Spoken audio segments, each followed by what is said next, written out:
How many times do you think Jesus mentioned hell or hellfire?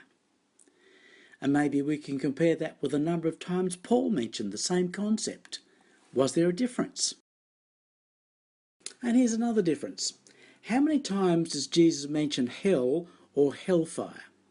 Well, it's about 20 times as far as I can see. 20 times Jesus mentions that punishment of hell. How many times does Paul mention it? 0. None. Is that a difference in their gospel? Maybe there's a reason for it. If you have a look at Paul, Paul actually does mention the word Hades. That's the Greek word that is normally translated hell. But in all of our translations of the Bible, it's called the grave. It's the verse that says, "O death, where is your sting? Grave, where is your victory?" That's the one time that Paul actually uses Hades. Why do our Bibles translate it grave and not hell? Because it tells us there's an end to the grave. There's an end to hell. Most Christians think that hell's going to go on forever, that people are going to be tortured for an infinite amount of time because of what they've done in their lifetime. Paul says that hell, Hades, or the grave finishes. The sacrifice of Christ destroyed it, and its victory is gone. So that's why it's never mentioned. But why does Jesus mention so many times? This is one of the things the atheists love to talk about. They say, look, hell never appears in the Old Testament. You go through the Old Testament, there is never a hell of suffering and fire and eternal torment. The word for hell in the Old Testament is Sheol, and it simply means the grave.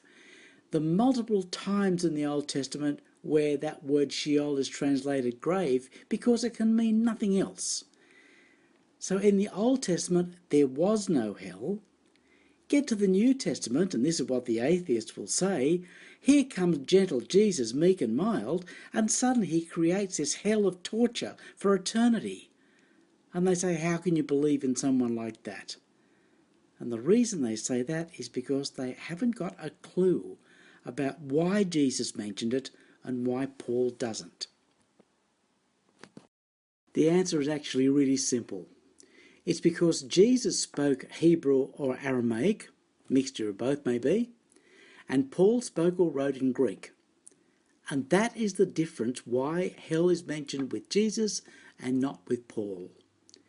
Jesus spoke a language, Hebrew, where he would have used the word Sheol, and that the Jewish people understood meant only the grave, nothing more, nothing less.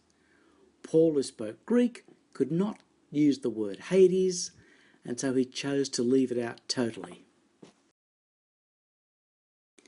Jesus spoke Hebrew. The word for hell that he would have used would have been Sheol. Unfortunately for us, the first records of Jesus' life and his acts were recorded maybe 30, 40, 50 years after he'd lived, and it was recorded for the audience worldwide to read, and so it was written in Greek. So we unfortunately get the record of what Jesus said translated from Hebrew into Greek. And the Greek word for hell is Hades. Now that is not what Jesus used. Jesus was speaking Hebrew or Aramaic, and he would have used the equivalent Hebrew word. So how do we know what the equivalent Hebrew word would be that matches Hades in the Greek text? Well, you've only got to have a look at the Greek Old Testament.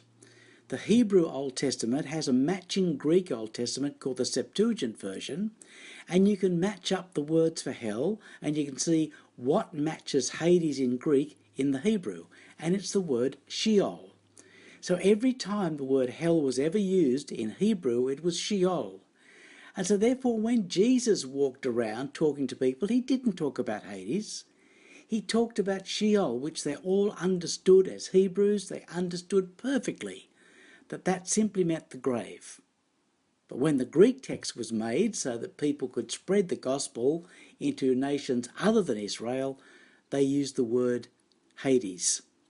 Another word that Jesus used when he talked about hellfire in particular was the word Gehenna. Gehenna was a literal rubbish dump outside of Jerusalem. It was a place where the dogs and dead animals and rubbish of the city was thrown. It was perpetually burning, so that Jesus was able to say that the fire is never extinguished. It was full of dead animals and the bodies of dead criminals that were uncollected. and they were infested with maggots, and so Jesus was able to say where their worm never dies. He referred to a literal place. It was nothing mystical. The Jews knew exactly what he was talking about. He says, if your eye offends you, pluck it out, throw it away. That's better than your whole person being thrown onto this rubbish tip of Gehenna, which represented absolute destruction. Now, Paul wrote in Greek, and to the Greeks, Hades has a completely different meaning. To the Hebrew, it matches Sheol, but that is not true for the Greeks. The Greeks and the Romans and the people living in Asia Minor, to them Hades was some mystical place of spirits that were floating around looking for somewhere to go. And so Paul was very careful not to use that word. He did not want people thinking that there was some mysterious underworld of lost spirits. And so he totally avoids the word Hades. He leaves it out completely because it would be misunderstood. And he also can't use the word Gehenna, simply because the Greeks and the Romans and the people in Asia Minor wouldn't have a clue what it was. They didn't know what Gehenna was. It was only the Jewish people that knew it because it was local. And so therefore Paul avoids using the word hell or hellfire, whereas Jesus is totally comfortable with it because it simply represents what the people around him understood and knew.